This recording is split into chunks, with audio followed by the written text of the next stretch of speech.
GAC Sports Network welcomes you to the following presentation of the Great American Conference.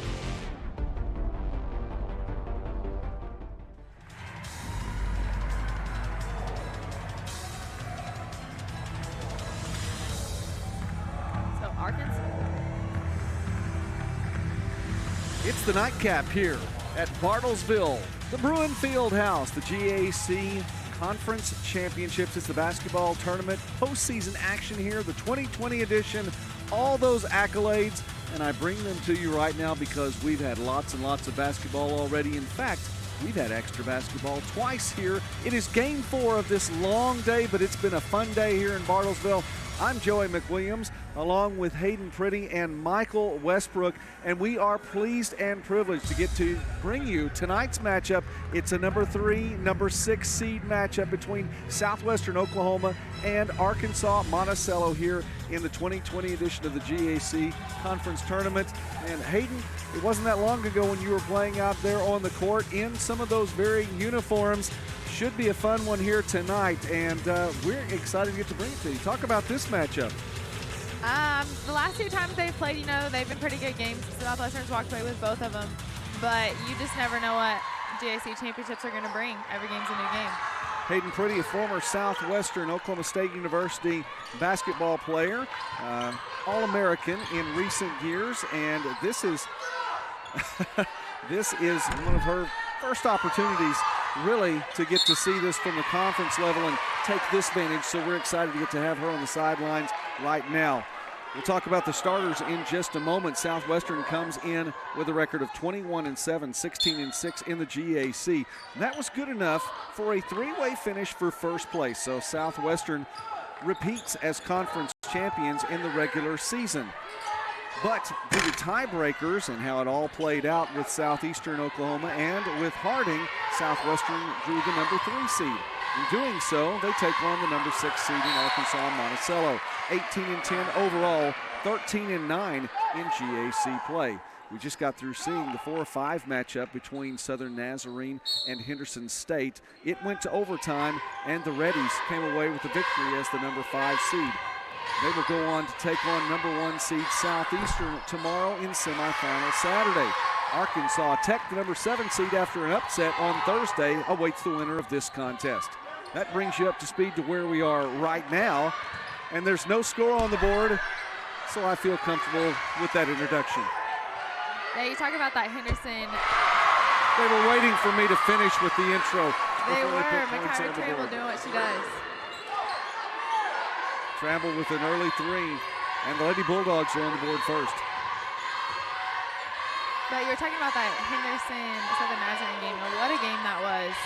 Henderson, they've struggled putting teams away whenever they get close, and they did a really good job last game of finishing strong. They had a couple slip-ups, but thankfully it came out in their favor.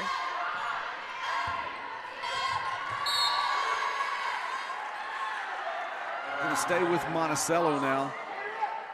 Southwestern, not only the defending regular season champions under Coach Kelsey Music, they're also the defending tournament champions.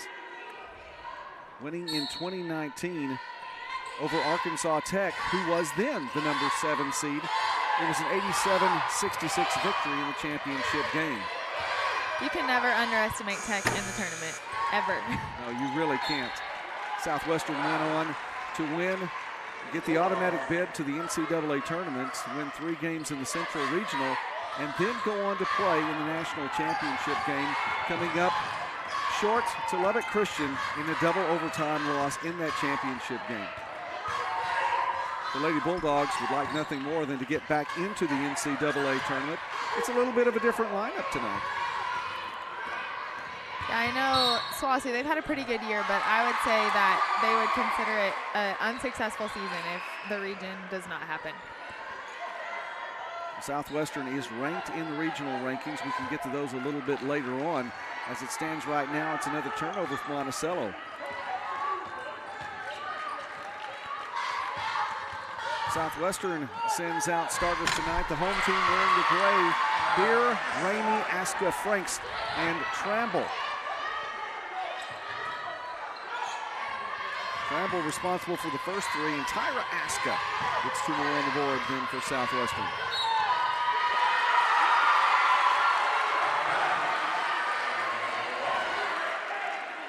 Southwestern takes the charge and will get the ball.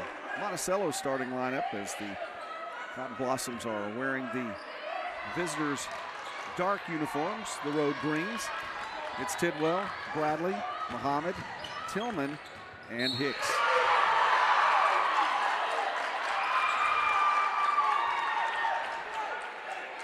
Kayla Bradley was playing defense with her hands behind her back on that possession to show that she wasn't going to touch her.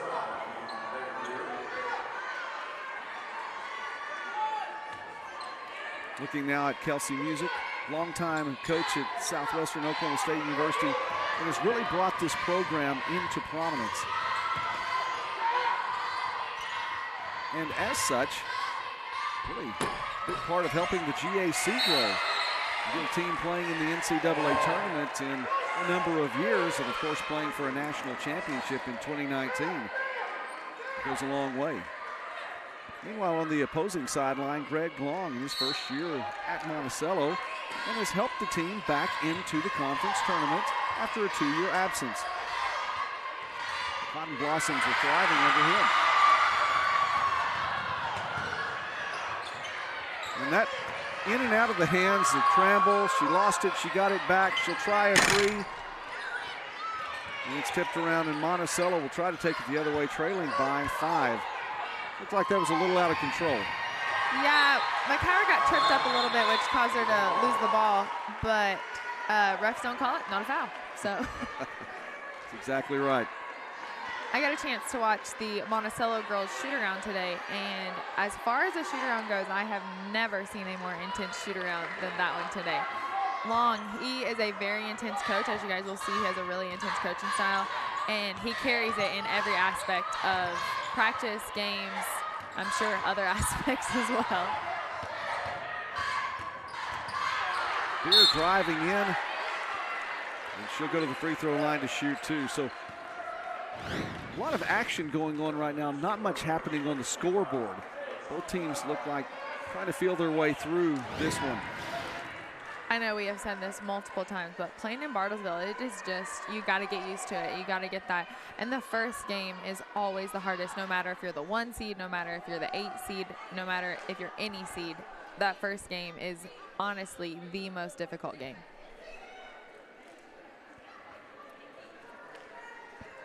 Making sure everything is documented appropriately here, as Tabor Bill will go to the line to shoot too. Bulldogs have struggled at the line this year. Their free throw percentage is not what it has been in the past. Beer makes the first. They're shooting 70%. Tabor Beer, a big part of the team last year for Southwestern, but really etched her name into Southwestern lore in the NCAA regional in Hays, Kansas, the regional semifinal game against Central Missouri, the defending national champions. And as time was running out, Tabor Beer hit a three-pointer for the win. So really, no matter what happens from here on out in her career, she'll always be remembered for that big shot. Lauren Ramey with the block down there. She is so long. Yeah, at SWOSU, there's a thing that we call her, because she's hit 2 more buzzer beaters this year. Not for game winners, but just hit them. So at SWOSU, we like to call her Buzzer Beater Beer. There you go. Franks to bring it up the court. Bethany Franks, the tournament MVP in 2019, Southwestern's team. And pushing it up the court right now, Monticello. Tidwell can't get the shot. Couldn't get the board either. take it quickly the other direction. Cotton Blossoms need points.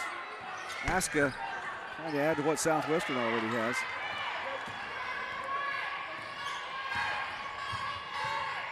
Bradley looking inside, and we have a charge called. And Tramble will take the charge. Makara Tramble does not play like a freshman at all. She clearly was set. She was set well before. Yeah, she was. Well before Bradley got there. Well, Bradley takes a seat. And for Monticello, so does Hicks. New players in the game coming in right now. And Tillman, King, and Nina Kizzy.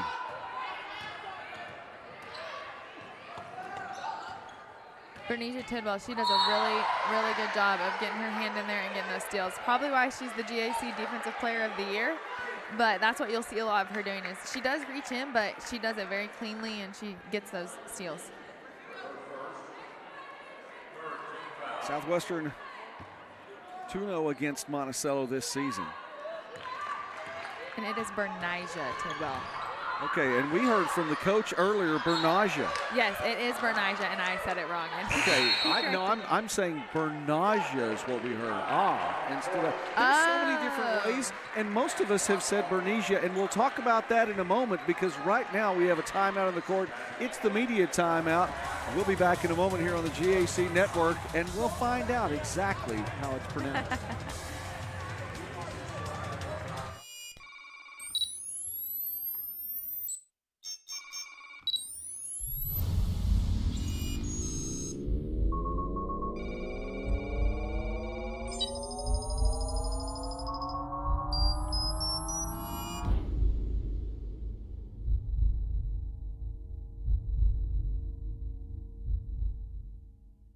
When you think about college, it's easy to think of intimidating things.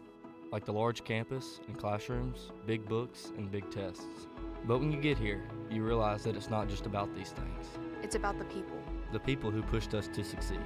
Those who struggled and achieved with us. It's about finding our place. And living and learning with people who care about you. This is home.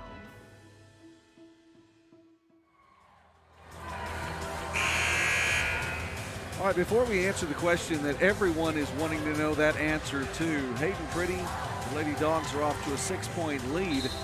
How do they get to this point, and do they feel good with a lead like that in the early going? No, they do not.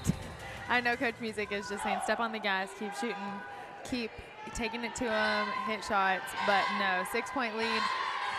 Honestly, Music isn't pleased with even a 20-point lead, so.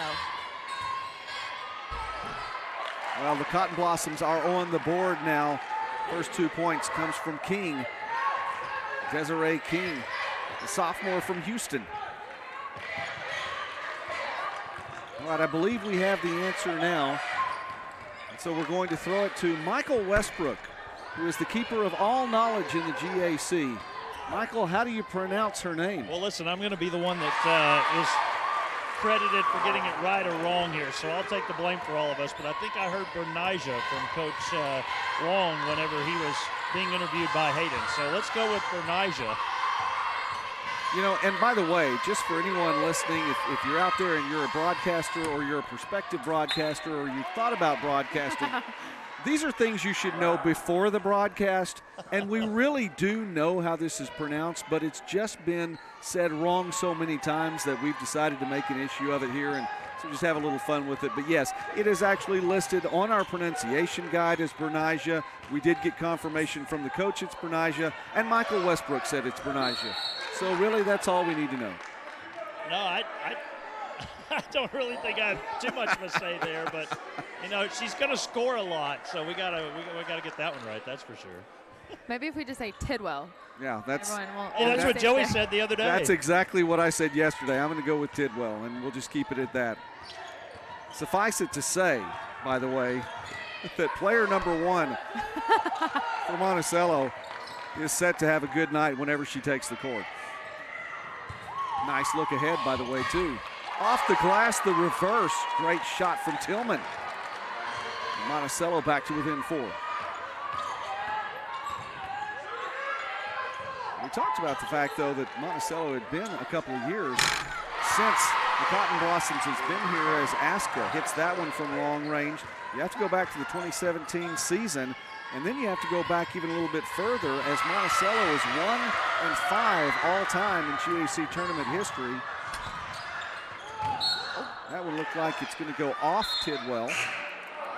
Monticello, as the number 5 seed, defeated the 4 seed East Central back in 2015, and then lost to Harding in the semis. That year, Harding went on to defeat Arkansas Tech in the championship game. It's been a little while. Monticello doesn't have the big history here in the GAC tournament, but it's been a part of a few. Yeah, last time they made it, they had Jordan Goforth, one of the leading scorers in the conference. She was indeed, and 2 more points than this one coming from McKaylin Hicks.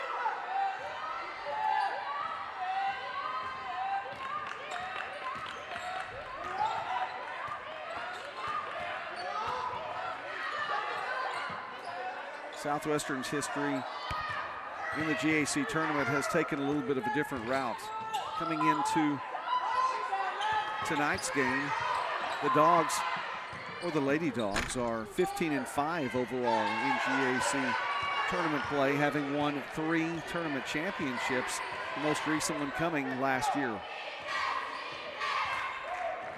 And what a sweet win that was to finally get that victory. Long range shot, and a nice job by King to follow that shot. Not able to get there to get the board ahead to Aska, and that one is blocked. Muhammad with the block on Aska going in. Cotton Blossoms the other way. Lots of contact. Beer on the floor, and finally slow this one down.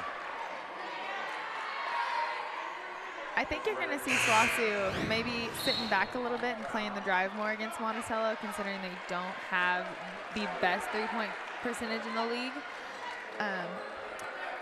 But I think that's probably what they're going to end up doing. But it is the first quarter, so, and as we all know, definitely changes. New player in the game for Southwestern as Maddie Spurl is in. Also looking down low for Southwestern, Maddie North. And North gets her first 2. Spurl, a junior from Piedmont. And North, a freshman from Newcastle. Strong 2 going back up and in. Pamela Bethel, a senior from Nassau, Bahamas.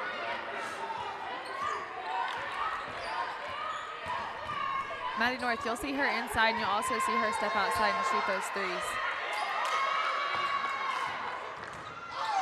Well, you're right, that is interesting to watch Bradley play defense with her hands behind her back occasionally. Hands in front of her now. Numbers for the Cotton Blossoms, and Tidwell will finish it off. I think if anyone else tried to play defense with their hands behind their backs, they'd fall on their face. I know anyone from SWOSU definitely would.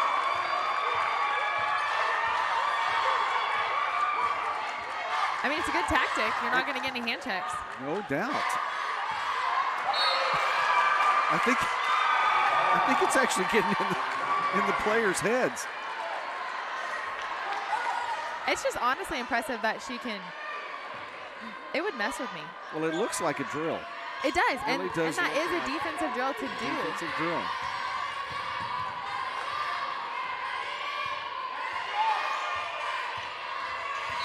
Game clock running down here in the first quarter, and a foul will stop the clock for just a moment. That foul on the court.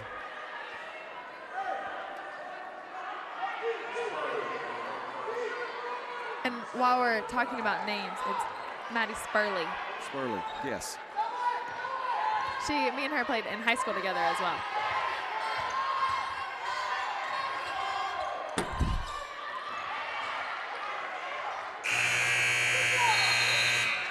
Time runs out in the first quarter, and the defending tournament champions have a 3-point advantage over the 6th seed.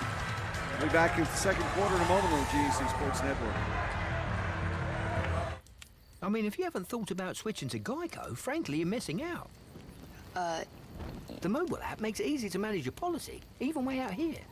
Your marshmallows. Get digital ID cards, emergency roadside service, even follow. Whoa, whoa, whoa, whoa, whoa, whoa, whoa!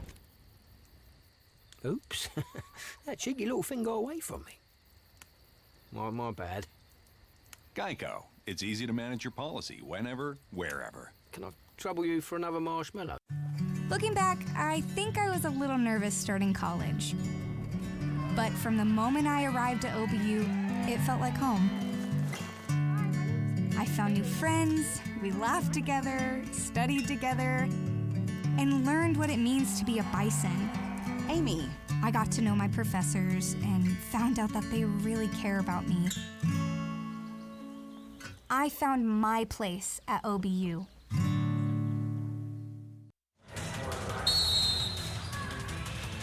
Coach Long looking it over, seeing his team trailing by just 3. Has to be pleased with that going up against a strong team in Southwestern.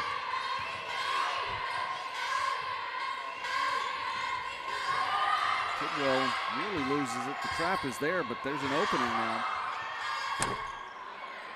SWOSU's running his own. You don't see that very often.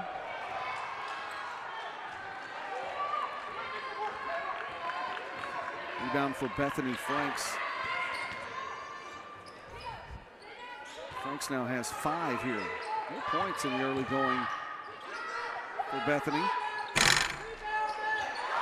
And that one won't fall either. She's 0 for 2 from the field. Travel with 5 points. Aska with 5 points for Southwestern. And a number of players with 2 for UAM. That's a good shot. That jump shot not used very much, like we said yesterday, in women's basketball. High arcing shot off the mark for Southwestern. And 2 more. And UAM has taken the lead. That was a nice move. She split right between those 2 defenders. Tillman has 2 and Tidwell has 4 now.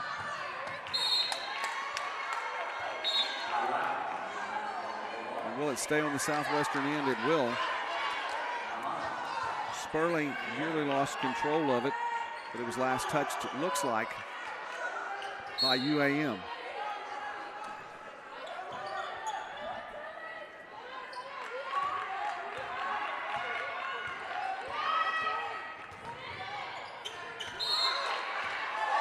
And looking down low, I mean, Tramble was there, but I don't think Tramble was expecting that pass. No, definitely wasn't.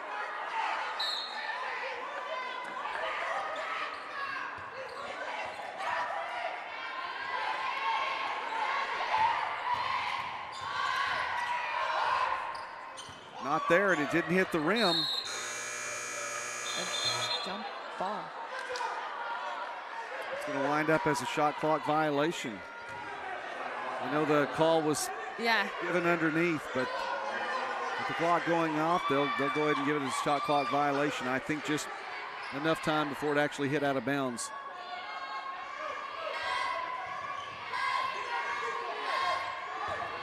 Probably just as well for Southwestern. They'll get the next possession. Stays in SWOSU's favor. Meanwhile, for Monticello, hey, a lead. You get the ball back, see if you can capitalize on a little bit of momentum here. Long range 3, count it for Tidwell. Tidwell now with 7 to go with 3 boards. She has an assist, she has a steal. She's all over the court for UAM.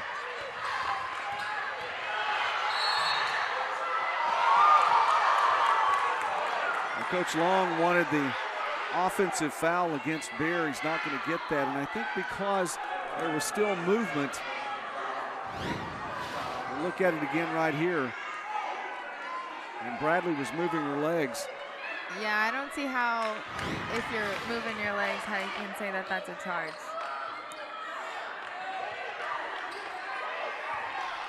Coach Long is still going to, and you see over on the far side, still going to work the officials. Now they're going to call it touchy. Well, it's going to stay on the Southwestern end. Substitution coming in now as Kizzy will come in.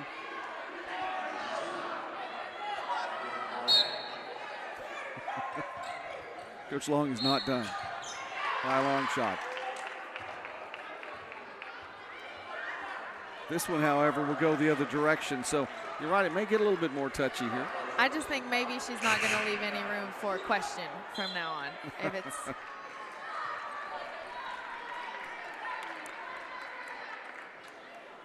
I don't even know that Coach Long is necessarily mad. He's just that intense of a coach. It's one of those things too. Everyone has their style, and sometimes if you have an opportunity, just work it, and go ahead, go through that.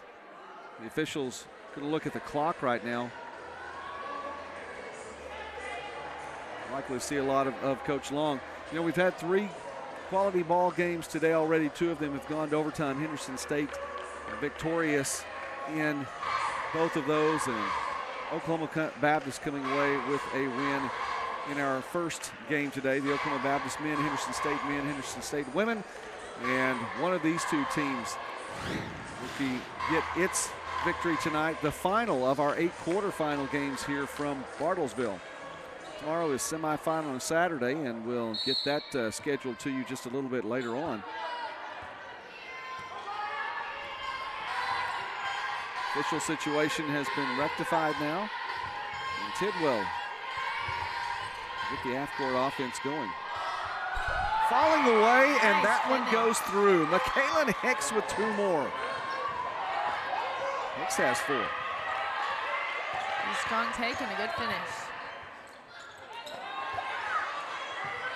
I'm not sure Beer really had a plan with that one. You cannot go up expecting a foul.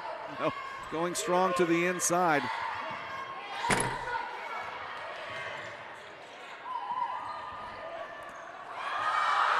trap is there, but Tid was able to come away with it.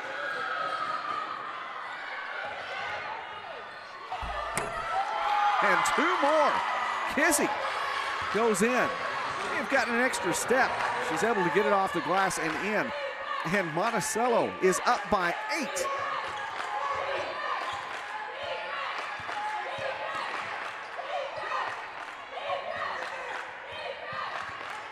Aska looks to slow it down. And Beer will take this one from long range. Green jerseys blocking out into UAM board. Why not try it again? That one won't fall, however, from Muhammad. Monticello is a 29% three-point shooting team, but they don't hesitate to let it fly. Now, and they're shooting 17% from behind the arc right now, and you're right, it really hasn't seemed to matter. You have an 8-point advantage. You got to put it up to put it in, so. Kizzy will be called for the reach-in. Settle just the third team foul here in the second quarter.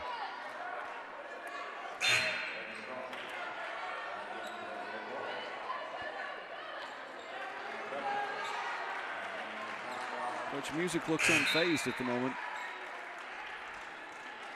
And substitutions coming in now for Southwestern.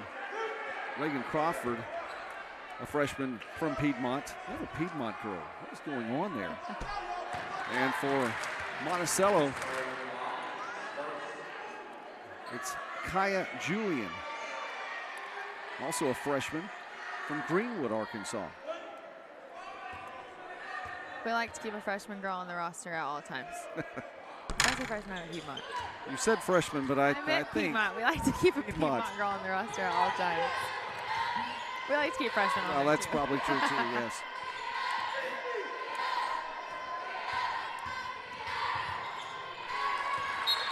Piedmont doing well in high school playoffs again. They are. Reagan Crawford has a little sister, Delaney Crawford, who she's pretty good. And playing for that Piedmont team? Yes. 2 little sisters. I could be wrong. I believe they defeated Guthrie a little bit earlier this week in the playoffs. They did. Aska, the cutter. And Aska would have been well served to go ahead and take that to the basket herself. She was looking to make the extra pass. It was unselfish. But it was not successful. Now we see a little bit of full court man pressure. This is more of a nominal pressure because Tidwell just blew right past it, went straight to the basket. It won't fall though.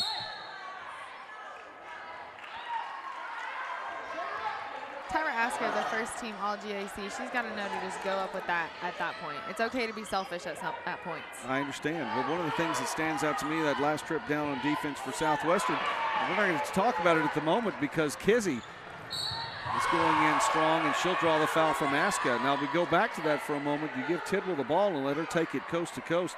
Even in a man-to-man defense, somebody has to step over and help and not just give a clear path to the basket there for Tidwell. You're absolutely right. We need to step over and help, but Reagan Crawford's got to do a better job of not letting her defender just beat her down the floor like that. So Tidwell now moving the ball around. And Julian Travel.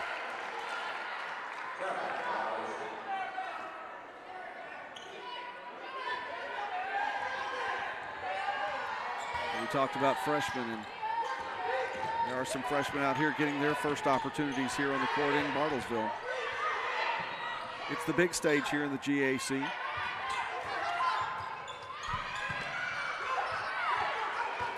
That drive, no good. Great defense by Monticello, and here comes Kizzy again, looking for Julian. And the pass is a little bit ahead of her. Stop and play will bring us to a media timeout, and an opportunity now to get to hear from Michael Westbrook, and he has an interview. All right, thanks, Joey. I'm here with Patrick McNeil. He is the athletic director at Arkansas Monticello. He's been there about a year now. It's his second trip to Bartlesville, and got the women's game here 21-14. I know you're excited about Coach Long and what he's doing with this program. Really do. I mean, not only Coach Long, but also these young women have really bought in to his defensive style and really taken the X's and O's. So, you know, from a team that was picked, you know, last in the conference to get here as a 6th seed, I'm really excited, and the future's bright. We got some great young ladies that are leaving the program. We're really excited about those that are coming in the future. Let's talk about spring sports for a minute. Kyle Lim, head coach of the softball team. John Harvey, the baseball team. That baseball team's always in the mix late in the year. I'm sure it's going to be another good year for them. Yeah, we're really excited. I mean, they're struggling a little bit right now, but they get their hitting going, pitching. They're going to be fine, and Kyle's done a great job getting them going. Really like both of those programs. Great group of young people. Some of the best student athletes you'll find, so really excited about them both. Patrick, what's on the horizon for the Cotton Blossoms and the Weevils in the athletic department? Anything that you're trying to get accomplished? Yeah, we're trying to really work on some facility upgrades, getting our that's probably the biggest one, and really getting some things going from that standpoint, our operations, things along that line. So hopefully you'll see some things over the next year and a half of some changes over there. That's the biggest thing for us right now. Well, listen, I know you've been here a little more than a year, but from all of us, welcome to the league. And I've enjoyed your energy down here on the sidelines, but I'll let you get back to your fans. Sounds good. Let's go, Blossoms. All right, thanks. Back to you, Joey. Well, the Blossoms are up by a touchdown here in the second quarter. And it's going to stay that way for a little bit longer as the Lady Dogs are not finding the basket right now. And this is a Southwestern team that generally shoots the ball incredibly well, perennially the highest scoring team in the league with 14 points to show right now midway through the second quarter. And another offensive board and another putback for UAM. Kaylin Hicks with 2 more, and she has 6. I mean, from what I can tell, Monticello just wants it more. It really is the look.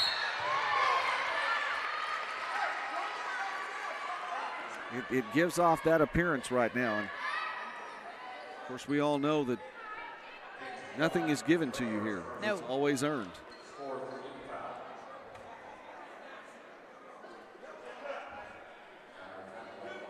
We talked about Southwestern and the tournament history here in the GAC tournament. Second best percentage all time in GAC play, winning 75% of the games, a 750 winning percentage at 15-5. Arkansas Tech just ahead at 16-5 coming in, and actually now it's 17-5 with the win on Thursday. You know, it's an upset victory in seeds, number 7 over number 2. I don't know that you ever really call an Arkansas Tech victory in a GAC tournament an upset. And Beer knocks over one of our monitors over here. It's a nice job stepping into the passing lane. I appreciate that. And props to Nina Kizzy. Just putting it back where it belongs. Looks like it's none the worse for wear.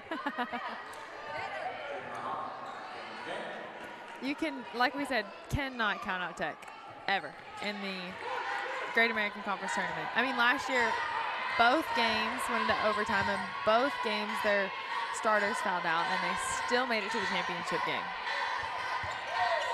Jada Muhammad back into the game for Monticello. And the baseline is open. Hicks will take advantage of it, can't make the shot.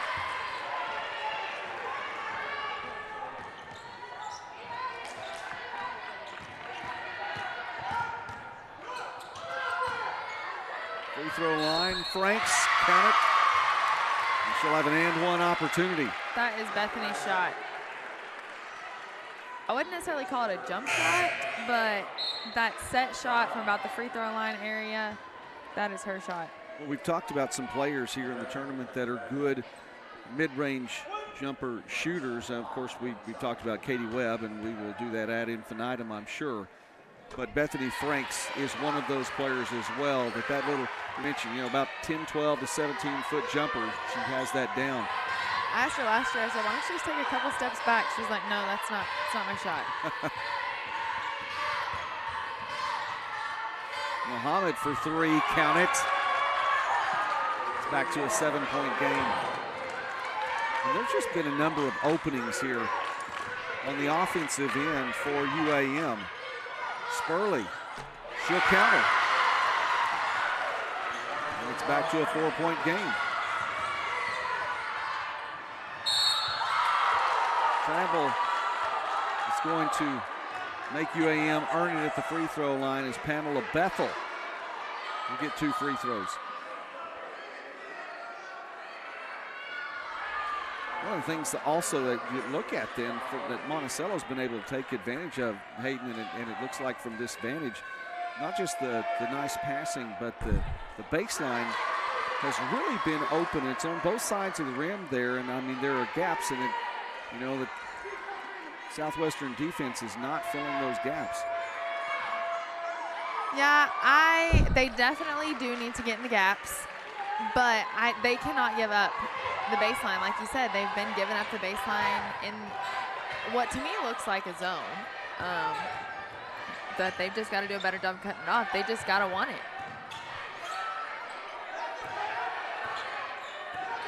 One free throw made.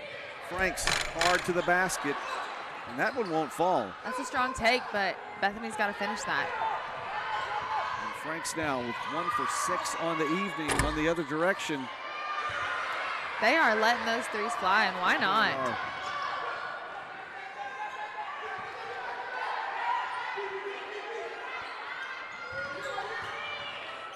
Spurley looked to post up inside. Now she'll kick it back out.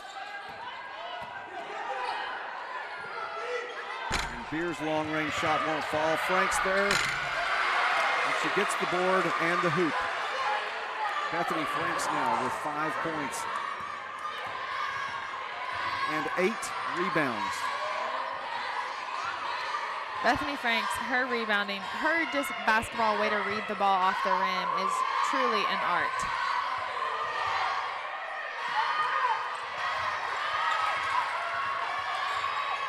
Crowd coming alive here in Bartlesville, and for UAM fans, Tillman gives them something more to celebrate. Long range for Tramble, not going to happen. Tidwell, the other way. That's a shot most coaches wouldn't want their players to take. Not Coach Music. If you're feeling it, pull it. Spurley open for the left wing. That one's no good. And this second quarter is coming to an end at quite a pace. The shots aren't falling, but they're definitely going up.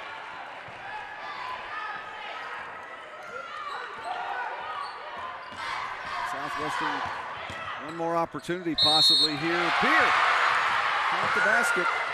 She'll go to the line with an N1 opportunity. And you know, both teams just really firing away, going back and forth. Interestingly enough, Beer, who stopped to go straight up, is the one that makes the basket. We've seen a lot of leaning forward, leaning into shots, falling away.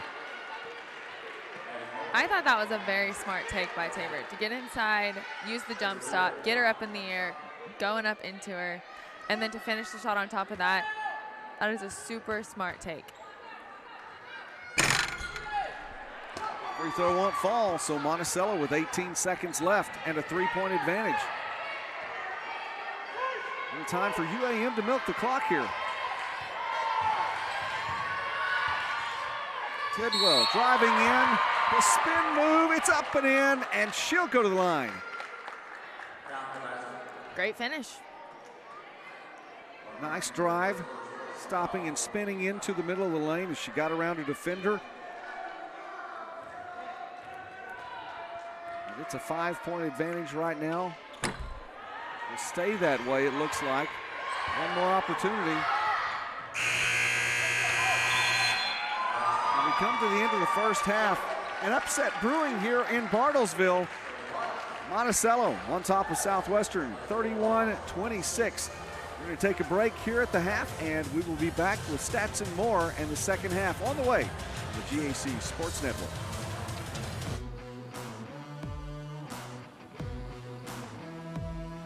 Arkansas Tech University is more than an education. We are the drive that pushes students to succeed. The champion of programs designed for global impact. The heart of a community that bleeds green and gold. We are more than a university. We are Arkansas Tech. My college journey allowed me to become a versatile musician, a well-rounded student, and a stronger person. My experience at Henderson State University is why I live ready. You dream of a place where you're valued just as you are, figuring out your future on a safe campus with caring friends and faculty. You do you at SWOSU, Weatherford and Sayre. Being a Bulldog means being you.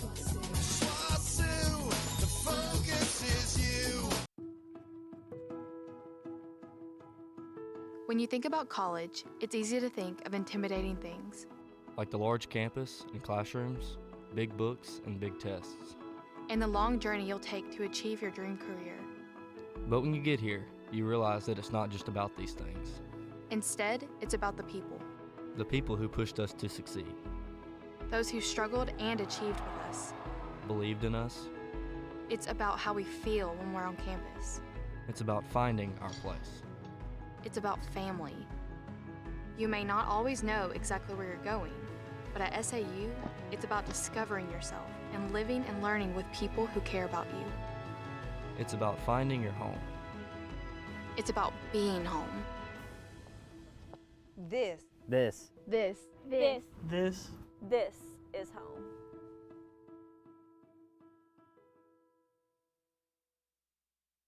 Hey, what you doing this for?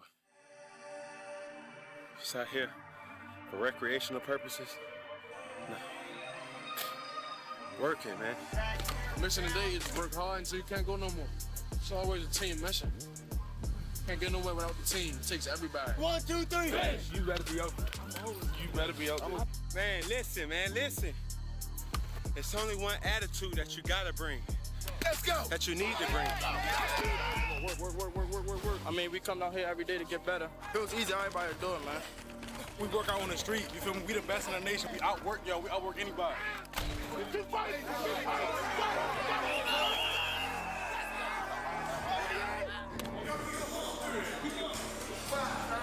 always grinding, always getting better. Every time I come through these lines, no matter where these lines at, work. Maximum effort. Uh-oh, guess what day it is? Guess what day it is? Huh? Anybody? Julie, hey, guess what day it is? Oh, come on, I know you can hear me. Mike. What day is it, Mike? Leslie, guess what today is? It's hump day. Woo-woo! Ronnie, how happy are folks who save hundreds of dollars switching to Geico? I'd say happier than a camel on Wednesday. Hump Get happy. Get Geico. 15 minutes could save you 15% or more. Belonging isn't about fitting in. It's about feeling you can be yourself. You do you at SWOSU. Quality academics, athletics, leadership, and more than 100 majors and clubs. Affordable, flexible, friendly. Yeah, I've got choices.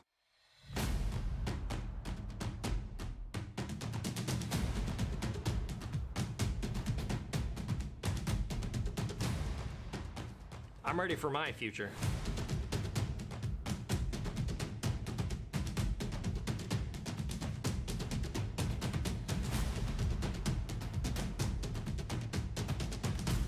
Your future, your choice.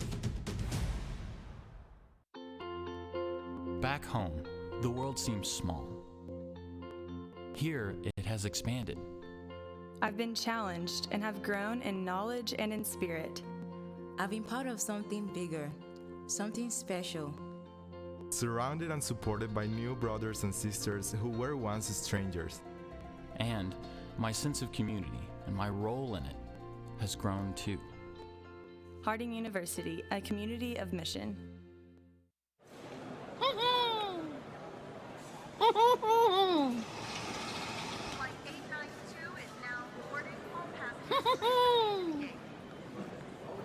Sir. I'll get it together. I promise. Ronnie, how happy are folks who save hundreds of dollars switching to Geico? I'd say happier than the Pillsbury Doughboy on his way to a baking convention. Get happy. Get Geico. 15 minutes could save you 15% or more. In high school, people described me as bright, hardworking, and dedicated. That I had a big heart because I care about people and doing the right things. Now, everywhere I look, I see an entire community just like that. Learning more, doing more, and caring more. A community of mission, Harding University.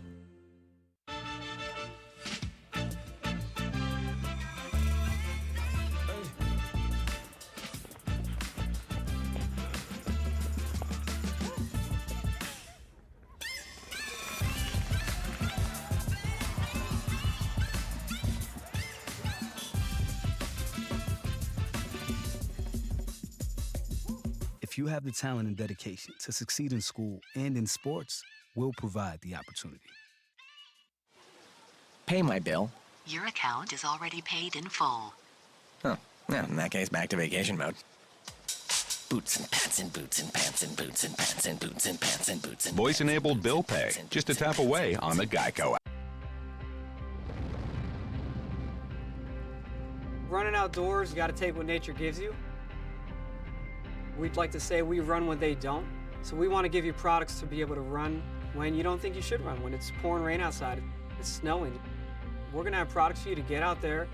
You don't get better sitting on your butt not training. You got to get out there and run.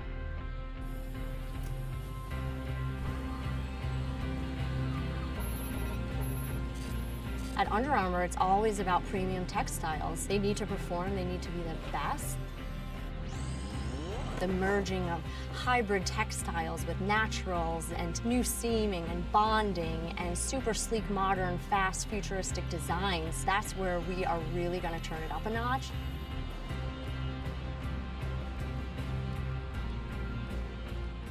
If you look good and you feel good, you're going to perform better.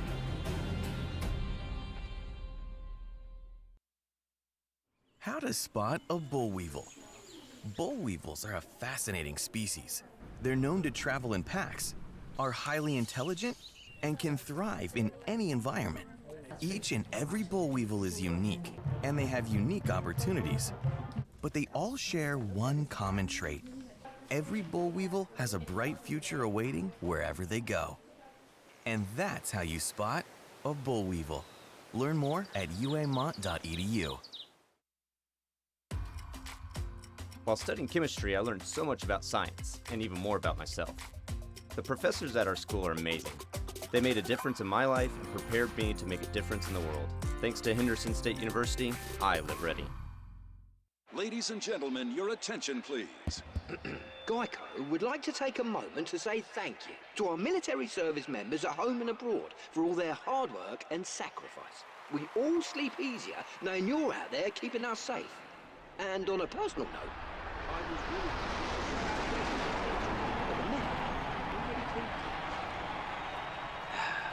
just needed to get that off my chest. Thank you.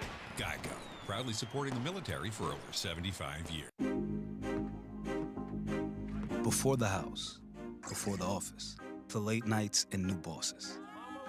Before the last hugs, the wins and the losses. Before building the team, before building yourself. The rise and grinds, all day, every days. Before the letter, before the dream, there was a kid who loved to play. If you have the talent and dedication to succeed in school and in sports, we'll provide the opportunity.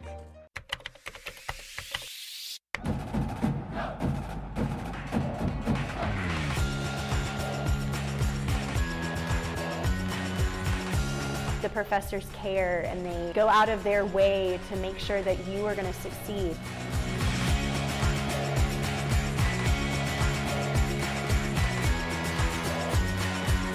Hi, I'm Rolante. I'm a sophomore at Southeastern, and we help make this video. I've heard people say, Ouachita. Wichita. Achita. Ouachita. Is it pronounced Ouachita? Searching for Ouachita Baptist University along your route. Some folks think the O is a Q, and they say Quashita. Hey, Ouachita. Ouachita. Back in Texas, everybody pronounces it Wichita, but really, it's Ouachita. Ouachita. Ouachita. How would you pronounce it? Ouachita.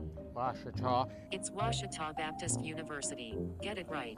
It's Ouachita, people. It's Ouachita. Ouachita.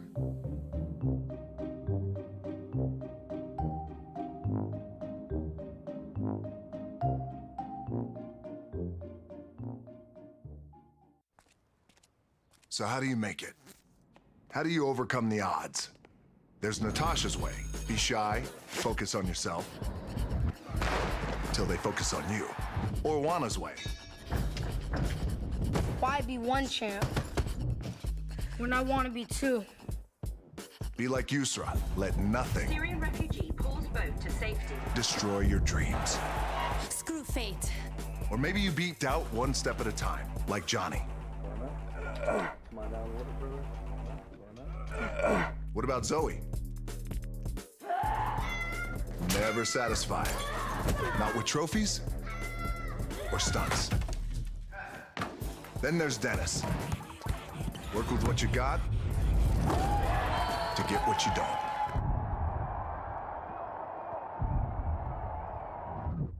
Or you could be like me. Dream of pro football, get hurt, dream over. Find yourself with just $7 in your pocket. So how did I get here? By being the hardest worker in the room. How are you gonna get here?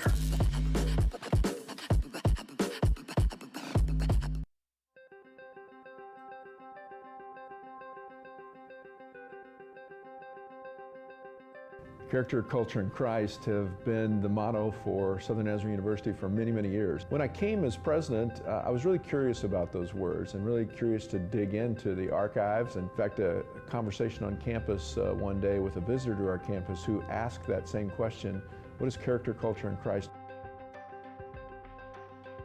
Last but certainly not least, in fact, I would put it first, and that is serving Christ. I like the fact that it's last because it does undergird everything that we do. Our responsibility, I believe, more than anything else, is to serve our Lord and Savior, Jesus Christ.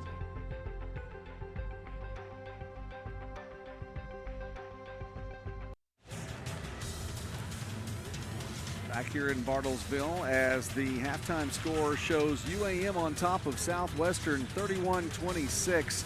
The Cotton Blossoms, the 6th seed, shooting the ball better, 42%, just 26% for Southwestern from behind the arc. Actually a little bit better as well, and that's somewhat surprising according to the numbers that Hayden Pretty has given us a little bit early on that. Free throw percentage not as much. Rebounding, UAM has done a little bit better at. Had a couple more turnovers. You look at those statistics in particular, Hayden. What do you see right in just from that alone, that snapshot? I mean, I knew I was going to stick my foot in my mouth this weekend, but to say that Monticello's not typically a three-point shooting team, and then SWOSU, who statistically is, they're definitely not showing it right now. So they're going to have to pick it up. That's kind of the main thing I see. Free throws, we're doing a little better, but 63% is still not okay from the free throw line, and to go off of that, 33% isn't either. And I think you're right there. You know, one of the things I see from those team numbers, we'll get to the individual numbers here in just a second before the end of the half. To me, I see a lot more effort from UAM than what I've seen from Southwestern in the first half, and I think those numbers are indicative of that. UAM is definitely right now playing like they wanted a whole lot more. SWOSU has been here every year. UAM has not, and they're playing like it. They want to be here. SWOSU, I mean, they want to be here as well. They're just not playing like it. So we look at some individual numbers right now, and 15 players have scored between these two teams. 8 for Monticello, led by Bernisha Tidwell with 9 points, 6 points from Michaela Hicks, and 4 points for Mackenzie Tillman. For Southwestern, leading scorer is Makira Tramble with 7 points, 5 points apiece from both Bethany Franks and Tyra Aska. And I would say you would expect Franks and Aska to be up near the top in scoring, but to have just 5 points through the first half, I think those numbers are a little bit low. And Bethany Franks nearly in double figures, but it's in rebounds. She has 9 boards already, 3 offensive and 6 defensive. I don't necessarily feel like it's atypical for Bethany to have more rebounds than points. That's one thing she definitely prides herself in, is her rebounding ability, and that's where she knows her role is. And I feel like, you know, I've asked a lot of people, are you a pass first, shoot second? I feel like Bethany's a rebound first, shoot second. Second half underway here, and the Lady Dogs will get the ball to get things going. Our final quarterfinal game of this 2020 edition of the GAC Basketball Championships. We've had 7 games so far, so I guess with a 14-game schedule, we are now past the midway point here, even though day 2 is still going on. 4 more games tomorrow on semifinal Saturday, and then 2 on championship Sunday. Those are 2 shots. Sorry. I was just say I'm Joey along with Hayden Priddy and Michael Westbrook. Go ahead. Those are 2 shots Makira Tramble has got to finish if SWOSU is going to get the lead for this game. Beer fires that one up quickly, and that rattles home. Southwestern on the board first here in the second half. I know you've been in a few halftime conversations with Coach Kelsey Music. Would I be fair in guessing that this one was probably impassioned? Yes, very impassioned. However, SWOSU, honestly, the past 2 seasons has typically been either down or not winning by a whole lot at halftime. So to be down by 7 points at half, it's not that big of a deal for Music because she's used to it. That's typically how we've played. Franks with a nice move to the basket. Can't get either of 2 shots to fall, though. And a board for Monticello. Here comes Tidwell. Aska got a hand on that one. I don't know if you credit her with the block or just that she knocked the ball out of bounds. We'll see how that one goes down officially.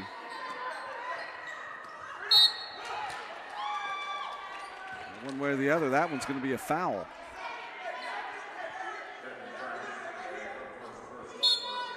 Franks picks up the foul. It's her first team foul levied against Southwestern here in the third quarter. Strong to the basket for Monticello. It's Hicks, and she can't make that one fall. So another opportunity for Southwestern to try to cut into this lead again. Foley does just that. Great pass by Tyra Aska, and a great finish by Lauren Ramey. Ramey into the ball game. The sophomore from Kiefer.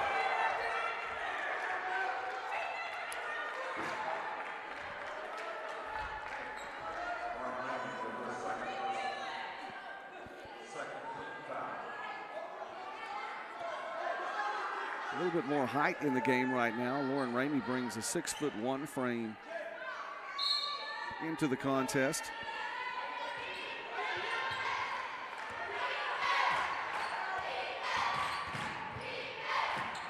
Tidwell still finding a way to go up and over her and fighting for the basketball on the rebound. She commits the foul.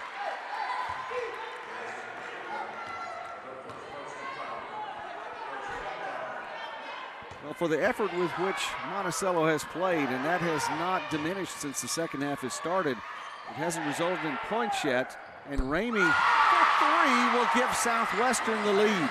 That's why Lauren Ramey's in the game. Shoot the three.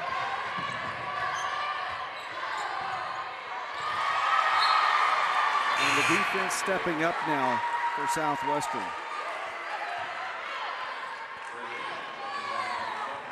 Lauren Ramey on the season, a 37% three-point shooter. She's hit now 39 this year. Tabor Beer from just about the same place won't get the same result.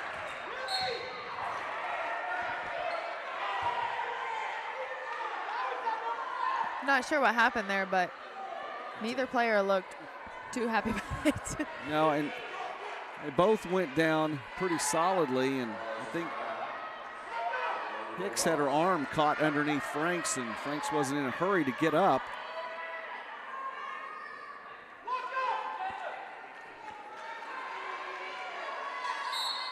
If you guys didn't hear Coach Long, he wants his team to block out. You generally hear that with the mics in-house here. Michael was saying a while ago that he could read the lips of one of the coaches on the sidelines. You don't need to read Coach Long's lips. You can pretty much hear him from across the gym. Another three-pointer for Southwestern, and the Lady Dogs are back in the lead. It is a 10-0 run now for Southwestern to open up the second half. I think that about hit Tyra in the face. It did.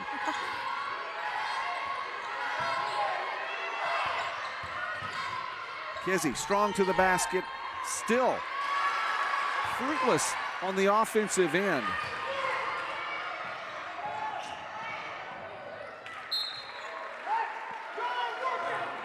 King did a good job of tipping that one out, not fouling on that.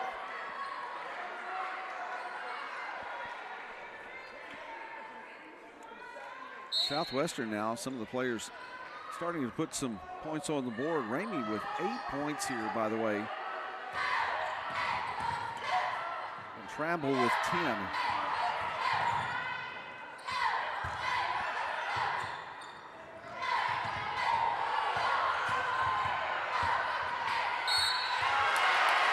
and out of the hands of 4 different Lady Dogs before, as it went across the court. And ultimately, Tramble will go to the line to shoot 2. Right there, we had the GAC Defensive Player of the Year on the GAC Freshman of the Year. Those are the fun matchups you like to see in the conference tournament. These players getting these annual accolades on the conference level. It's nice to see them recognized for the effort they put forth over the course of the season.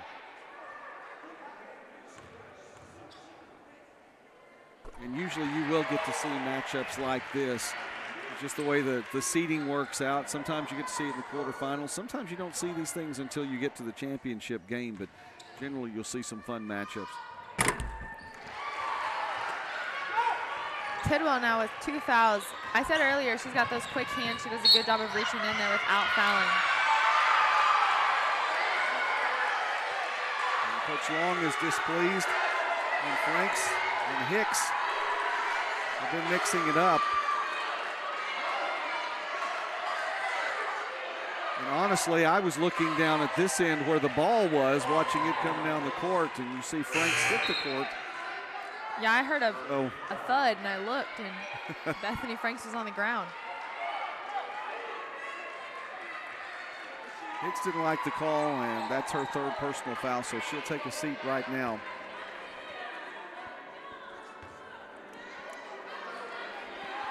The officials are going to look this one over.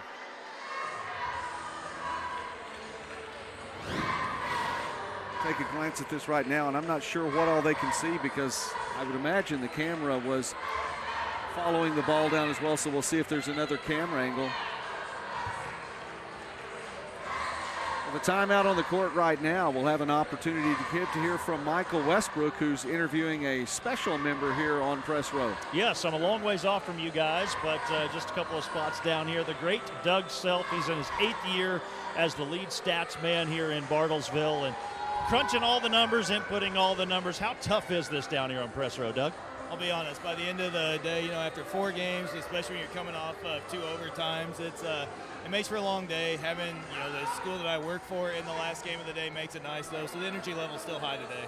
All right, of course, SWOSU's been here a lot over the years, the men and the women. Does it make it a little more difficult on you sitting here courtside, trying to make sure you get all the numbers right while watching your team play? You are the SID at Southwestern.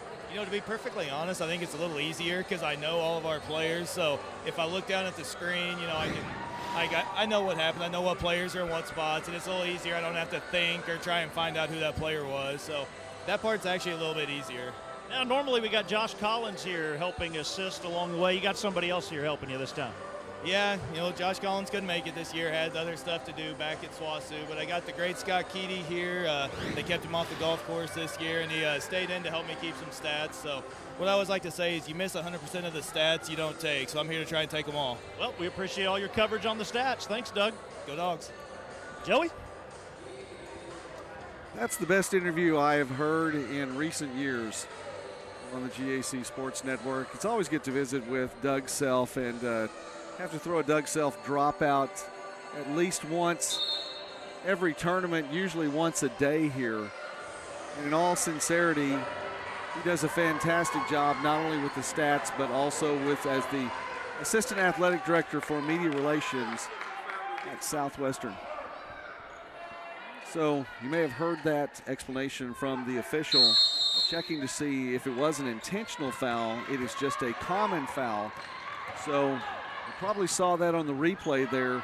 Both players involved in that, both players with a little bit of animosity in the contact, and Franks is the one that hit the court. So Bethany Franks is definitely not afraid to, do what needs to be done. I talked about Alyssa Crace yesterday doing what she needed to do, doing the little stuff that maybe doesn't go on the stat sheet. Bethany Franks, she does that in an incredible way as well.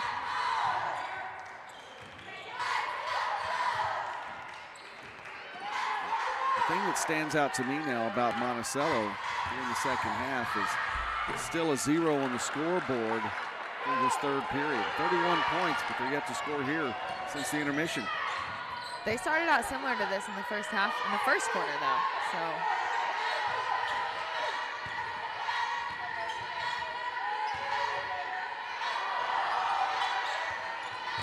nice look to Kizzy.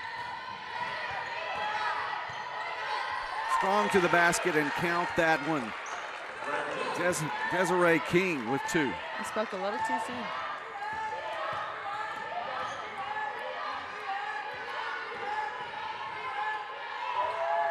Amy, an open look in the lane. She got away from her defender, and Rainey now has 10 points.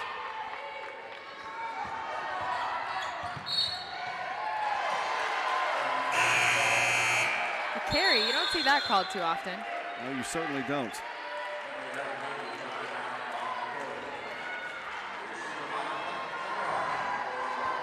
Timeout on the court as we keep it right here in Bartlesville. Bruin Fieldhouse, day 2 of the GAC tournament, and we're looking at day 3. And this is the schedule for tomorrow. Men's action tomorrow. The top seed, Southern Nazarene, taking on Oklahoma Baptist, the 4 seed. That's at noon. And then at 2:15, it's the 2 and 3 matchup. Southeastern Oklahoma State taking on Henderson State. Women's games will follow. First game of the day is Southeastern taking on Henderson State. And then the winner of this game will get to face Arkansas Tech. And that is a look at the semifinals tomorrow from Bruin Fieldhouse here in Bartlesville. I thought it was crazy in the men's that all of the the seeds that were supposed to win won their games. Right, the higher seeds did win. Very good, higher seeds. I couldn't say that. It's all right. You're used to being out there on the court as opposed to being back here. Absolutely right. But the top seeds did win, and I think most times you should expect that to go in.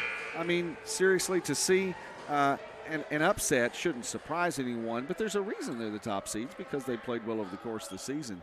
To see the upsets every now and again, a mild upset, 5 seed over a 4 seed with Henderson State over Southern Nazarene, and both teams had the same league record.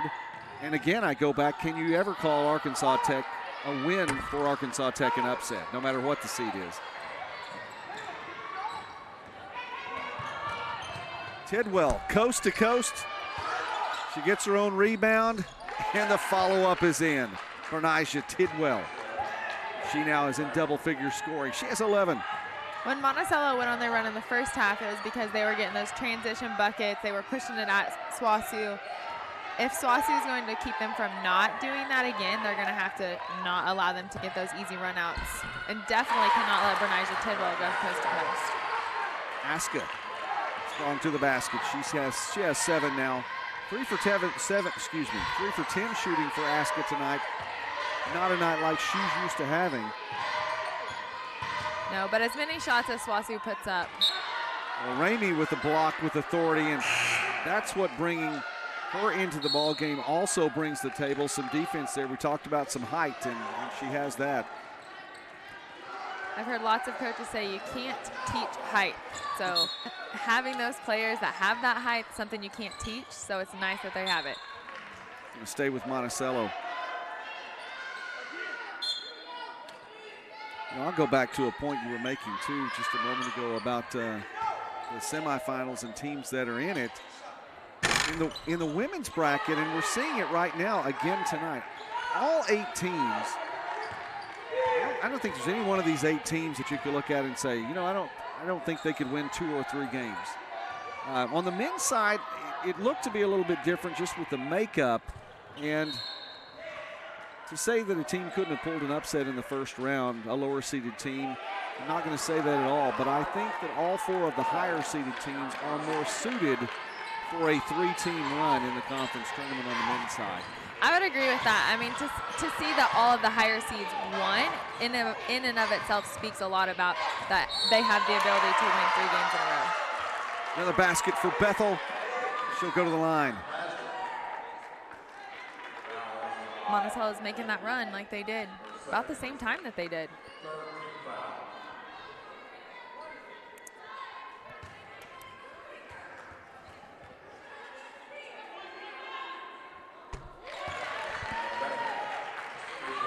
A little bit of an unorthodox look on the free throw, but it counts. And it's back to a 4-point game.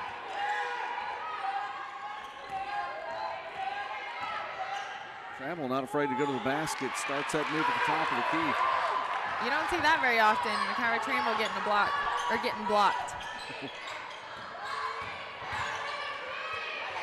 Up, not in though. Bethel with another one. 5 quick points for Pamela Bethel, and it's a 2-point game again. SWOSU is going to have to figure out a way to rebound with Bethany Franks on the bench.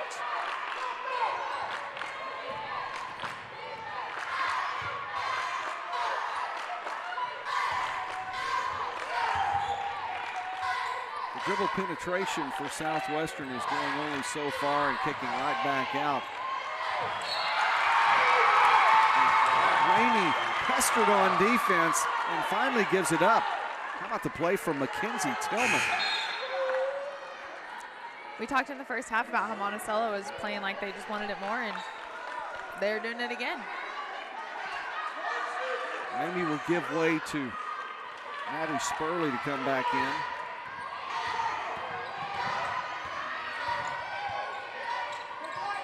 Those two come in and out for each other, and there's really not a whole lot of difference.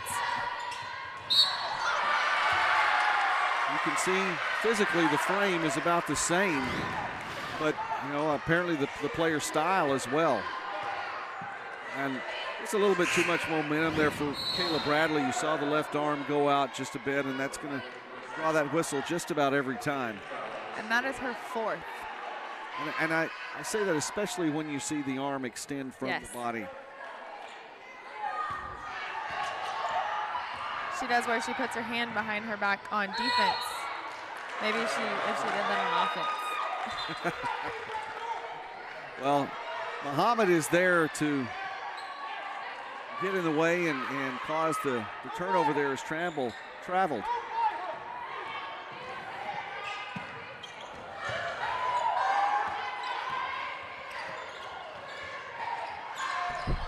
I think that went behind her back and between her legs. I could be wrong. Shouldn't surprise anyone if it did. Clear ahead of the pack now, and Spurley will back it out as they reset. Monticello is everywhere on defense. And another block. Tramble with the long-range three. It won't fall, and 60 seconds remain here in the third quarter. Folks, it's been exciting all day long here in Bartlesville, and it's just as exciting here in Game 4 of the night. Count the three-pointer, and Monticello retakes the lead. If you're SWOSU, you have got to grab that rebound right there. It's right in front of you. Kicked outside, Spurley will not get it back with that shot. Another opportunity. Different results. Southwestern back on top by 2.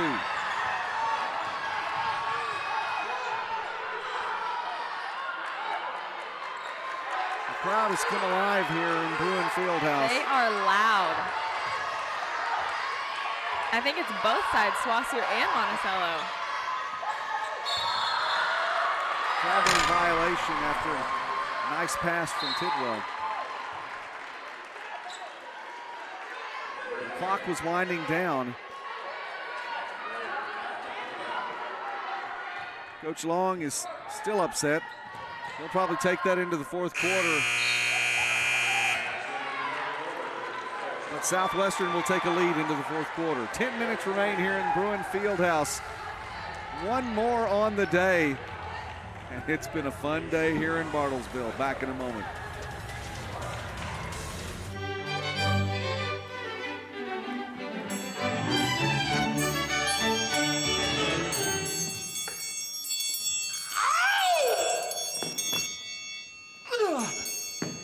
Yeah.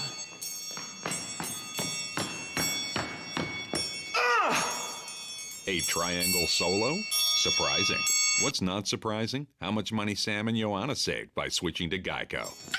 15 minutes could save you 15% or more. When we were looking for a roommate, he wanted someone super quiet. Yeah, and he wanted someone to help out with chores, so we got Jean-Pierre. But one thing we could both agree on was getting Geico to help with renter's insurance. Yeah, Geico did make it easy to switch and save. Oh no, there's a wall there now? That's too bad. Visit geico.com and see how easy saving on renter's insurance can be. Well, we went to break with Coach Long, talking with his players, and he's still coaching those players up. Monticello back in the GAC tournament for the first time since 2017. I don't think for a moment that it's a team that's just happy to be here. I'd like to get a victory tonight as well. Another traveling violation in the Cotton Blossoms, though. Yeah, I had a chance to interview Coach Long yesterday during one of the games, and he was just very confident and very filled with pride for his team and what he's done with this team this year. I mean, they did not have a successful season last year or even the year before that, but what he's doing a good job. Tidwell with another block.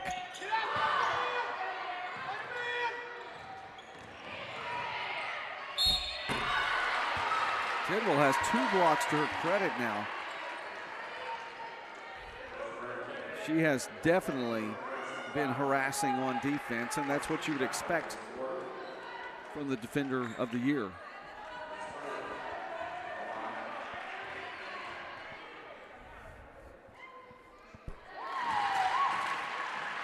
Numbers from the end of the third quarter show Bernijah Tidwell with 14 points and 9 rebounds, a steal, 2 assists. It's a game high 14. Tyler Trample has 12, and Lauren Ramey has 10 for Southwestern. Maybe Spurley hitting that 3 and then hitting those free throws will bring some energy to the SWOSU team. Monticello, they just have all the energy this game. They want it. They want to be here.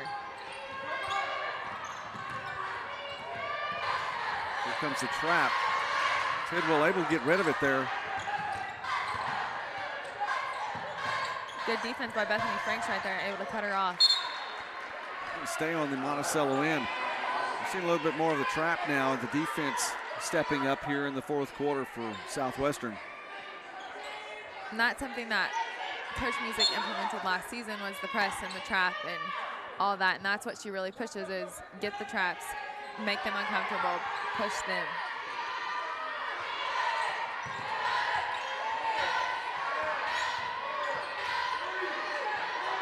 Top of the key.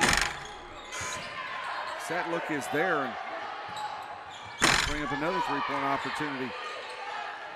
I had the feeling there that Tidwell didn't necessarily want to take the shot, but she was just so open, she felt like she had to. No such qualms from Frank. She wanted to take that. And Campbell off the glass. Makes it a 6-point advantage. I don't think anything was stopping her. She was going to the goal on that one.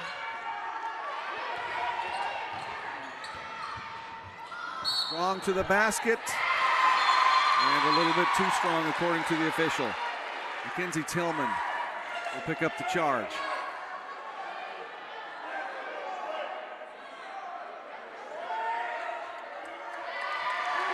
And after discussion, the call remains. The bad call sign is back.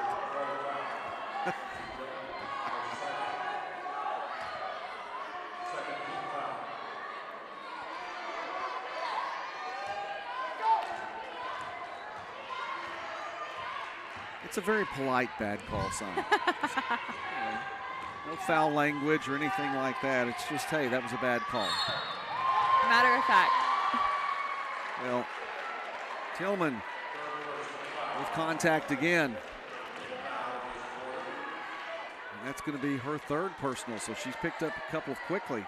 Monticello's got 2 with 3 and 1 with 4, so a little bit of foul trouble. And unlike Southern Arkansas from last night, they do not have 16 players that they play. Franks now for 3. You could say that about just about every other team but Southern Arkansas. Yeah. Most teams don't play their whole bench. They don't play their whole roster.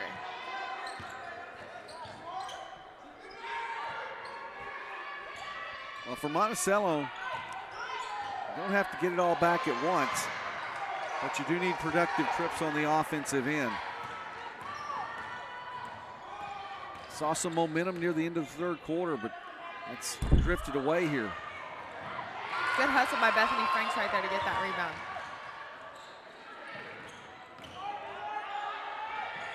And we're seeing a little bit more of the dribble penetration on offense from Southwestern here in the second half. You know, we didn't really see that as much in the first half. Looked like things were standing around a little bit more.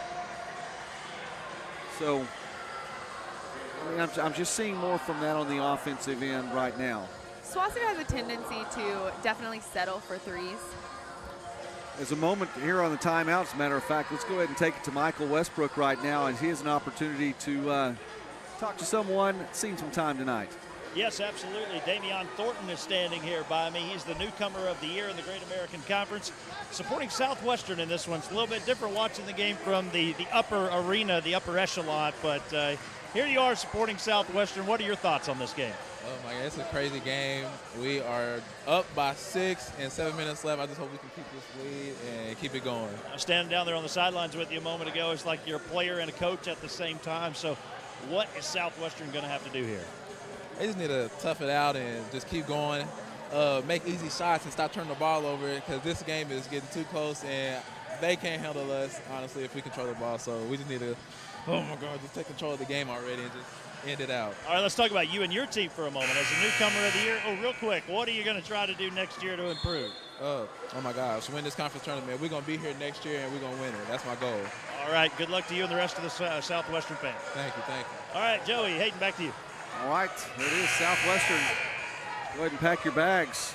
Folks in Weatherford, men's teams coming to the conference tournament too. That is the goal anyway. That is the goal. And we were talking, by the way, about Southwestern's offense, and I didn't want to interrupt you there, Hayden, but I mean, we did not see as much of this dribble penetration, at least not in the same look we're seeing right now. It seems to be going a little bit stronger and making more moves toward the basket. We saw a lot of Tabor Beer in the first half, but not so much from the team dribble penetrating. Well, in the first half, they only hit 5 threes, which for most teams would be a good amount of threes to hit. But for SWOSU, they don't want to, 5 is not enough. So I know that Coach Music was probably definitely emphasizing attack, attack. If you can't hit a 3, attack. If anything, get them in foul trouble by attacking. Well, that right there was one of the biggest plays of the night for the Cotton Blossoms. 2 points on the board. It stopped a scoring drought. And UAM is back to within 4.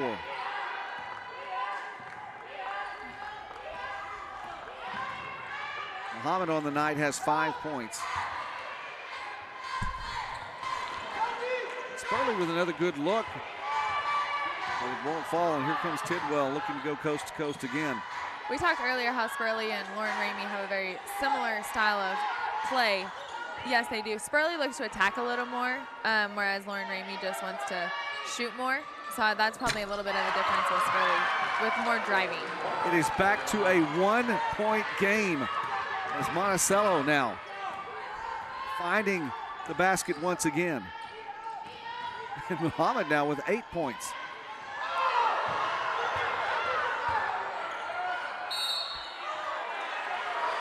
And this will draw the ire of the Monticello fans. Contact outside the arc. And it wasn't called. And a foul as Southwestern makes a trip toward the basket. So Tabor Beer will go to the line to shoot 2. That foul was called on Muhammad. For her, it's her first personal.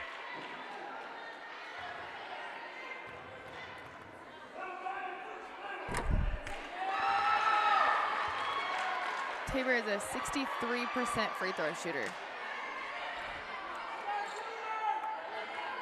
You know, Beer has not had the best night from the free throw line or otherwise. She's 2 for 11 from the field. Now 1 for 5 from the free throw line. 0 for 7 from outside the arc. Just 5 points tonight. But she seems to be one of those players that, okay, it doesn't matter. We'll go up strong, we'll hit the next one. Tabor Beer is definitely, I've never ever seen a player more hard on themselves than Tabor Beer is, but she's always been that way, so she does a good job of just playing through it. Great no-look pass to Muhammad. Shot won't fall. Hicks, turn around, put it back, count it, and she'll go to the line. Very strong play right there by Hicks.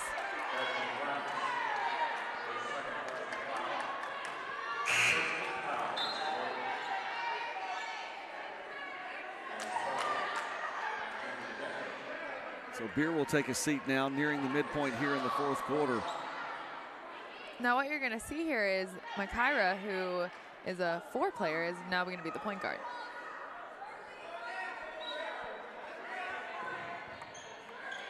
That's not without precedent in Southwestern women's basketball history. You see someone that you might think might be a post player bring the ball down the court. Or someone who is 6'3", shooting it from the half-court line. Exactly. Officials looking at this one here.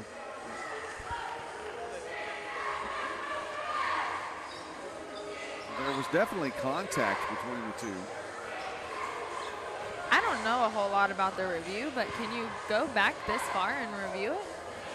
Well, one thing you can look at, I mean, if it's a flop, you can go back and say, hey, we're going to give the warning. Yeah. You can, there are a number of things you can check. Obviously, you're not going to overturn a foul call, especially since more time has gone off the clock. But as the timeout's taken, as they're reviewing this officially, they can look at that and say, okay, what happened here? Could they give Bethany a foul or? No. Okay. Not at this point. Not past it in the game. But they can give the warnings, talk about it to both coaches, and you know there are times when you have warnings in certain plays. What's the next time this happens? It's a technical here, there. Got it. That makes sense.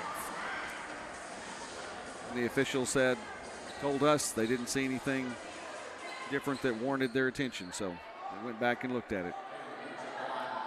So with one free throw on the way now for Monticello.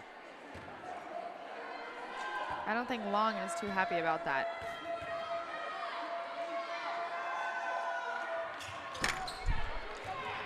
I'd like you to go back and find a point tonight during this ball game where you could say that Long was happy about.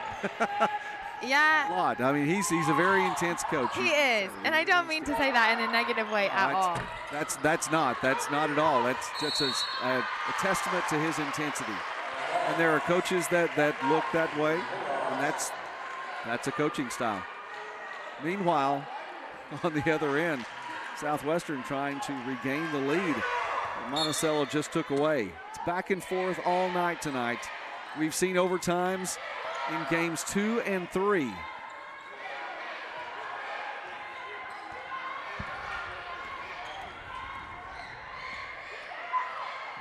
Outside the arc for 3, a little bit short, and a nice board by Hicks.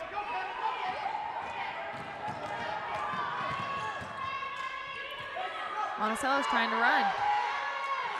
You know, that is one of the things about the Cotton Blossoms too, is you're not seeing them slowly bring the ball up the court. They may go ahead and set up in the half-court look, but they're not going to bring it up slowly. They're going to get there in a hurry. If the transition's there, so be it.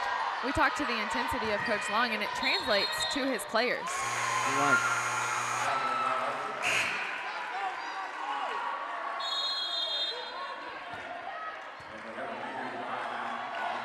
Timeout on the court, and we will take this one too. 1-point contest. Did you expect anything different? It's the GAC tournament. Why be a ranger? At Northwestern, with small classes, you can be seen. With over 40 programs from business to nursing, you can be career-driven. With a campus home away from home, you can be independent. With over half our students graduating without student loans, you can be debt-free. And with a mosaic of cultures, you can be you. Northwestern, success lives here.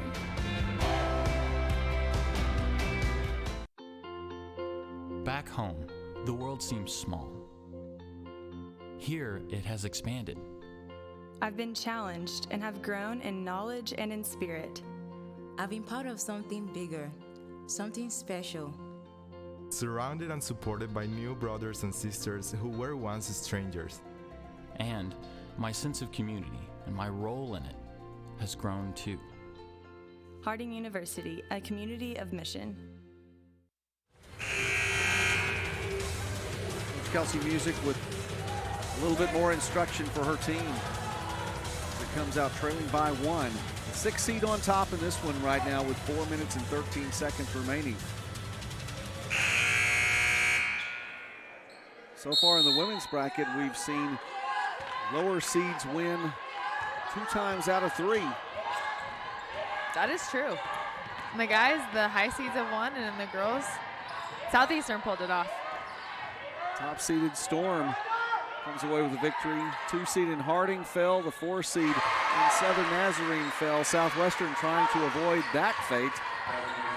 And Franks, with that mid-range jumper, gives her team the lead once again.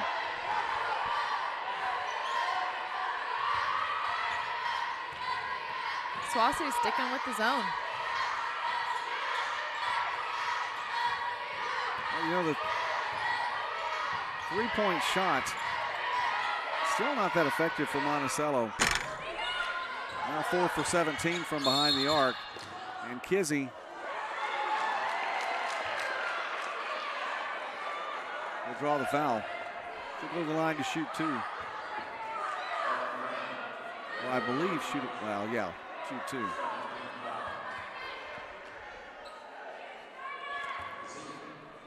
The one thing SWOSU has got to do in that zone is rebound out of it, which is hard. Rebounding out of the zone is hard because you're not locked up on a person. It's a challenge to find someone to block out. And you can't just rely on your length.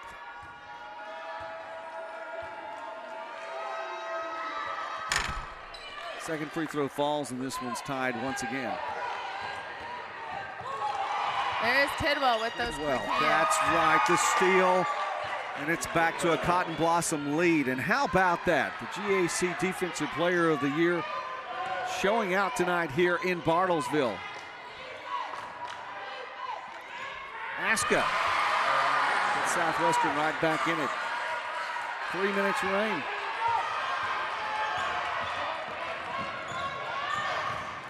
There they are coming up the court. Full speed. You know, and it's interesting. It's just one of those things. That's how certain teams play. I feel like it kind of puts the defense on their toes. Exactly. Kizzy. And it's tipped outside. Ramey got a tip at that one. He did. Spurley slows down, and Tidwell will knock it out. So Southwestern will reset with 25 left on the shot clock. Kizzy goes out, and Tillman comes back in now. Tidwell just, with those hands, she not only can tip it from front, but right then from behind. Tillman with 3 fouls. Bradley with 4. And Bradley, it doesn't matter. She has the steal. She gets the hoop. That was a good finish with Aska running through and her extending out her arm. Good finish.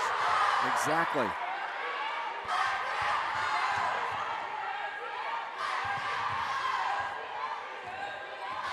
Spurley will reset the offense. And Tidwell nearly takes that one away. It's very close to a backcourt violation, too. That's where that arm bar does comes in. Take it away. Numbers. Bradley. Basket. And Monticello's back on top by 4.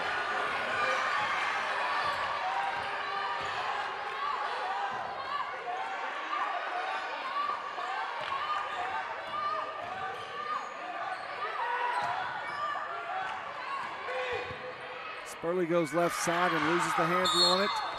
Franks can't grab the board. And instead commits the foul.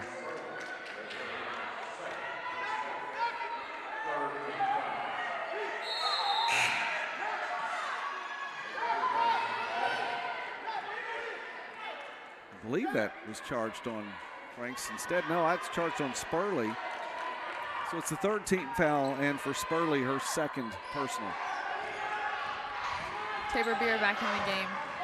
Probably going to help out the Lady Dogs to have a point guard on the floor. A true point guard.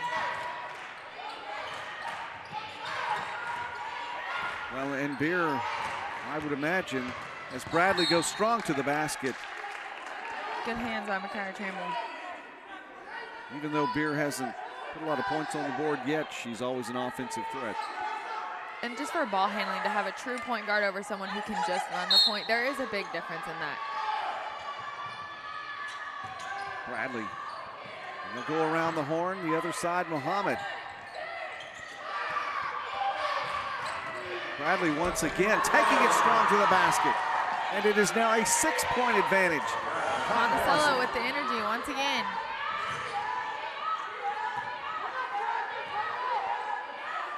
Beer from long range. And that one will not fall. And now Southwestern needs a stop on the clock. And they'll get it right there.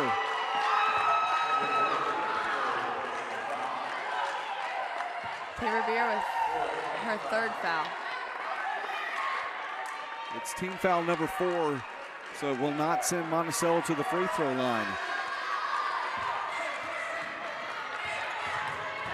Aska trying to do so right now and does. And the defending tournament champions on the ropes here in game number 4 today. And we said it from the outset, Monticello not just happy to be here. Want to pick up a victory. It would be the first win for UAM If Monticello is able to take this one on through, it would be the first win since 2015 in the conference tournament. Neither free throw falls. The door's still open for the Lady Dogs. Bethany Franks for three, not there. Beer gets the rebound and throws it away as Tidwell steps in. She's fouled. She'll go back to the line to shoot two, and now it becomes free throw practice.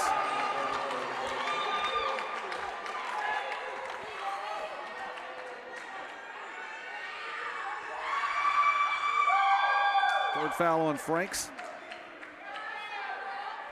Monticello with the signs. Crowd's had some fun today.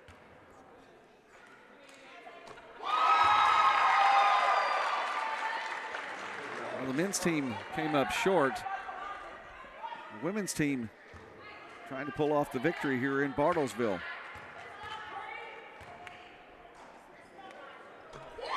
And it's not a short trip for these fans to come from Monticello to Bartlesville, and they're looking for a reason to celebrate here, and they may have found one with 25 seconds remaining here in this contest. We keep it right here as the Cotton Blossoms are on top by 8. Been some pretty good defense play tonight from Monticello, but it goes back, and you've mentioned a number of times, the intensity. I mean, it's not matched. SWOSU is not matching their intensity, and that's the thing about the GAC conference is it doesn't. All records are erased. It doesn't matter who's the 1 seed, who's the 3 seed, who's the 6 seed. If you do not come out ready to play, then you will not keep going. Again, these UAM fans, like I said, looking for a reason to celebrate today. And it's just, you can even tell them the fans. Monticello is up. They are excited. SWOSU, they're looking like they might be going home. 25.8 remains here. And Coach Long wants his team to get to play on Saturday. And he's telling his team, don't foul, don't foul. And 3.2 seconds later, foul is called.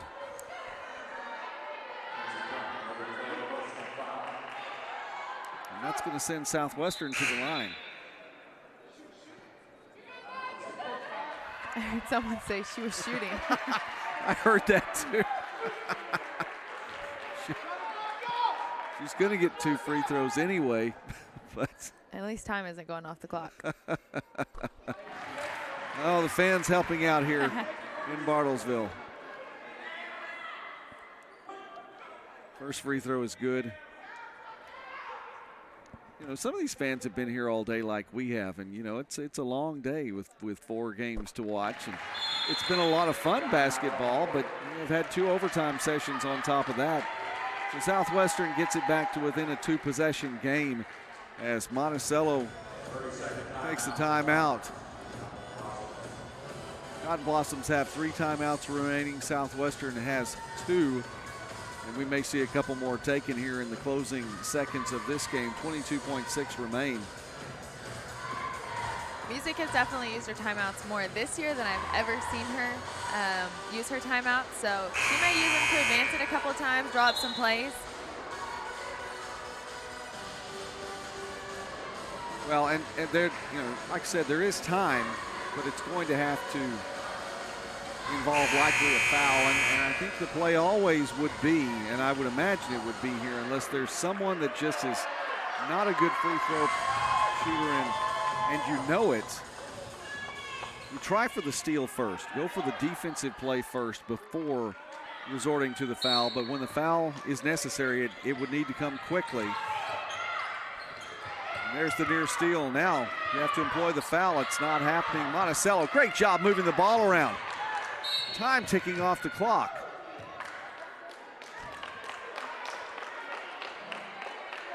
As a team, Monticello is not a great free throw shooting team. Kizzy on the line. On the night, she's 1 for 2 from the free throw line. Over the course of the season, Kizzy, a 73% free throw shooter, so one of the better free throw shooters on the team.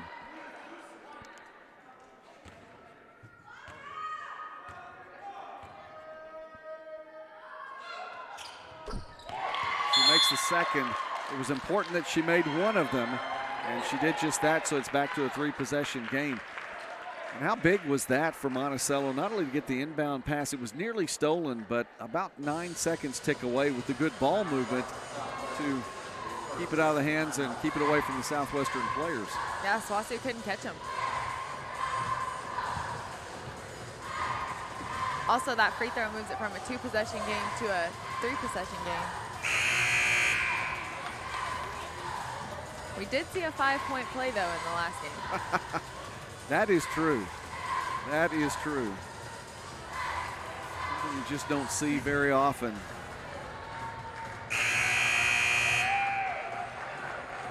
Realistically, it took about a second and a half to get all 5 points, but it was in essence, it really was a 5-point play.